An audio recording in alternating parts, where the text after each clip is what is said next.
Hello Orchid friends, welcome back to my channel. Wherever you are, I hope you're having a great day, staying healthy and staying safe. Today we have another Phalaenopsis orchid. This one is also a grocery store Phalaenopsis. Its name is Cherry. I suspect it got the name Cherry due to its color. I think I only paid $8 or $6 for this orchid. It was really cheap, definitely under $10, 10 US dollars. The reason I bought this orchid was not because of the flower pattern or color, it was because of the recessive marking, the modeling on the leaves that I really got attracted to, so I picked this one up when I saw it.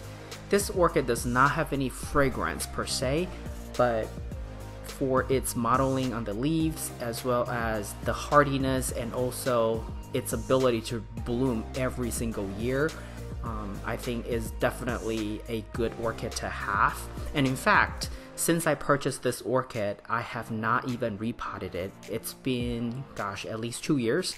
Last year, after the blooms went away, I was gonna repot this orchid, but I got busy and then I forgot.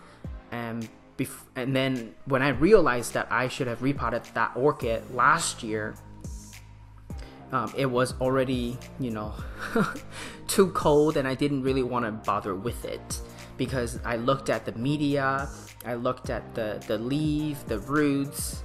I really thought, it could well last for another year, which is why it still is sitting in the original container, the original medium. So what you're about to see is here. I use a plastic cup to kind of put it in, and that's my way of creating somewhat of a barrier for new orchids after a certain amount of isolation time. When I introduced it to my orchid collection, I put them in that cup, but then that's also the cup that I would use as a saucer if I need to soak this orchid. So in other words, they have their own cups and containers. I don't share containers and I don't share water. And here, as you can see, it actually came with a tag. A grocery store Phalaenopsis orchid comes with a tag. So it doesn't happen every day, but occasionally you do have a tag. Alright, so if I repot this orchid, obviously that root that's coming out of the container will have to be trimmed off. I'm not gonna sacrifice a plastic cup for one single root because I really like saving the plastic cup with holes on the sides. Those are great for smaller size, true miniature size Phalaenopsis orchid, or I actually have a couple keikis that growing out of a couple of my orchids. When they are big enough, these kind of cups that would be perfect for smaller orchids, keiki or true miniature size. Okay, so this orchid is hardy because I never really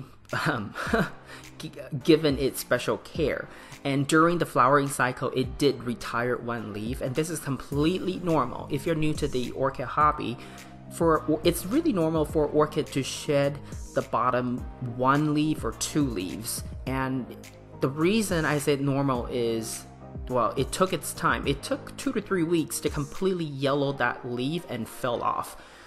If your orchid leaves fell off in a couple days, or if it's not even completely yellow and then it just falls off, you may want to check your root system, because in my earlier years of my orchid journey, I realized that orchids shed their leaf too quickly. When that happens, usually it's because of root rot issues. So if your orchid leaves are turning yellow too quickly, you really need to check your root system.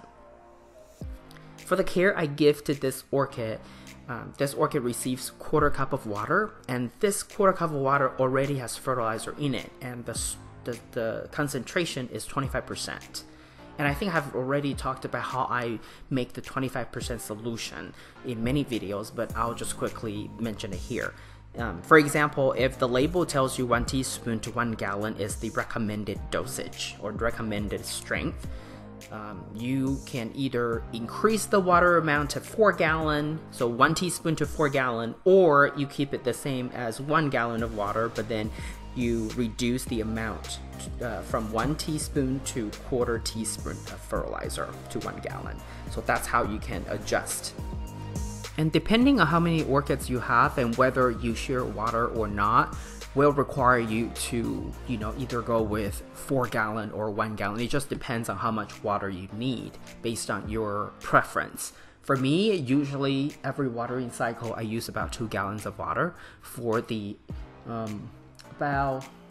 just over 100 orchids that I have in my collection. So that just hopefully that gives you a reference point.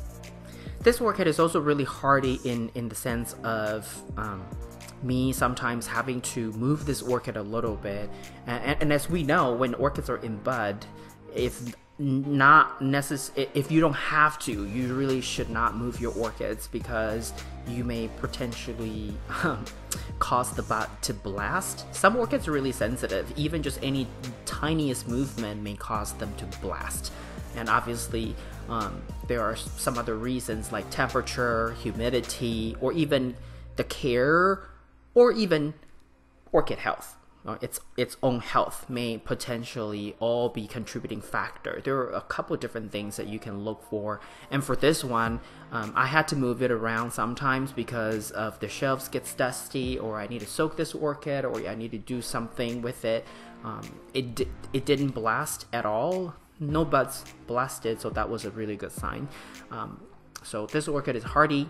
Even though it doesn't have any fragrance, I just think that this orchid is cheap enough and good enough to just continue to stay as part of my collection. And now the next thing I think I would do to this orchid after these flowers are completely done is I'll have to repot this orchid, because I think it's due. It's time. Because after 2 years, I think it's really time. If I just leave it be, I think next year we're going to be looking at flowerless, ugly looking leaves orchid. And I'm thinking I would probably use inorganic media in a traditional setup. Meaning there will be holes at the bottom, and use inorganic media. Usually I like to mix bigger, smaller pebbles together, and then a double cup it, so that way double cup will allow me to sometimes go between semi-hydro and traditional setup. If I want some excess water at the bottom for a few days, that is kind of semi-hydro. But then if I don't want it, I just simply let the water drain out, and that will be traditional inorganic setups. That's my plan anyway. I'll keep you posted. This is all I have for you today. If you like this video, please give it a thumbs up. And if you would like to get more orchid related videos from my channel, please subscribe and turn on the notification. I want to wish you happy growing, and I will talk to you in my next video. Ciao!